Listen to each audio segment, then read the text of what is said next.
అందరికీ నమస్తే. 5 గంటలకి పుష్ప సాంగ్ రిలీజ్ అవ్వడం జరిగింది.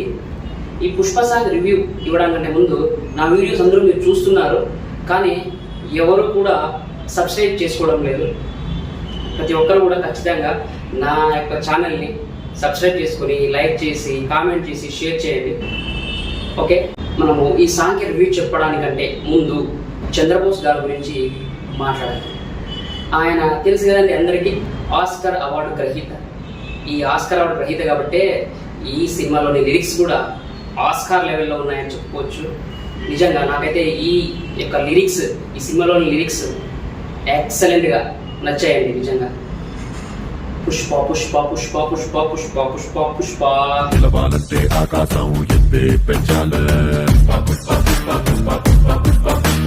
ఇలాంటి లిరిక్స్ ఇంకా చాలా ఉన్నాయండి.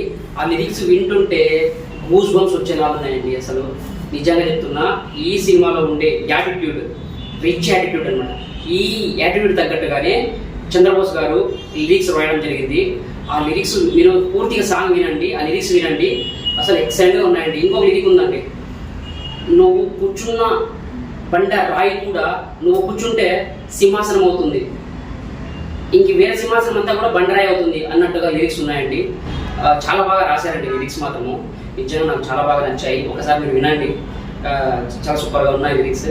అలాగే మనము సింగర్స్ గురించి మాట్లాడాలండి. నాకాష్ అజిజ్, దీపక్ బ్లూ వీళ్ళిద్దరు కూడా పాట పాడారు. నాకాష్ అజిజ్ ఈయన చాలా పాటలు, తెలుగు పాటలు చాలా పాటలు పాడినారు. వాల్దే విలయలో వేర్ ఈస్ ద పార్టీ ఆ సాంగ్ పాడినారు. అలాగే బిడ్డ ఇది నా అడ్డ ఈ సాంగ్ పాడినారు. అలాగే రక్కమ్మ ఈ సాంగ్ పాడినారు. చాలా సాంగ్స్ పాడినారండి. అలాగే ఈయన దీపక్ బ్లూ అని ఆయన సరిలేరు నీకెవ్వరు ఈ సాంగ్ పాడినది కూడా దీపక్ బ్లూనే మనం చెప్పుకోవచ్చు. ఇక మ్యూజిక్ గురించి మాట్లాడుకోవాలి. మ్యూజిక్ అంటే నిజంగా సుకుమార్ సార్, తర్వాత దేవిశ్రీ ప్రసాద్ గారు వీళ్ళిద్దరు కూడా కూర్చొని ఒక చోట కూర్చొని ఏది ఎక్కడ పెడితే బాగుంటుంది, ఏది ఎక్కడ చేస్తే బాగుంటుంది, అసలు ఆ మ్యూజిక్ ఉందండి. అసలు ఆ లిరిక్స్ తగ్గట్టుగానే మ్యూజిక్ చాలా బాగా నచ్చిందండి నాకు మ్యూజిక్ మాత్రం. తర్వాత మనము ఈ కొరియోగ్రాఫర్స్ ప్రోలంకి విజయ్, తర్వాత శ్రేష్ఠి వర్మ అనే వాళ్ళిద్దరూ కూడా దీని కొరియోగ్రాఫర్స్ చేయడం జరిగింది. దాంట్లో 3 స్టెప్స్ ఉన్నాయండి. ఒక సెల్ ఫోన్ స్టెప్, ఒక షూ స్టెప్, ఇంకొకటి గ్లాస్ స్టెప్. ఈ 3 కూడా ఈ సినిమాలో హైలైట్గా నిలుస్తాయని చెప్పుకోవచ్చు. మీరు కూడా చూడండి, చూసి మీ ఒపీనియన్ ఏంటో నా కామెంట్ సెక్షన్లో కామెంట్ చేయండి.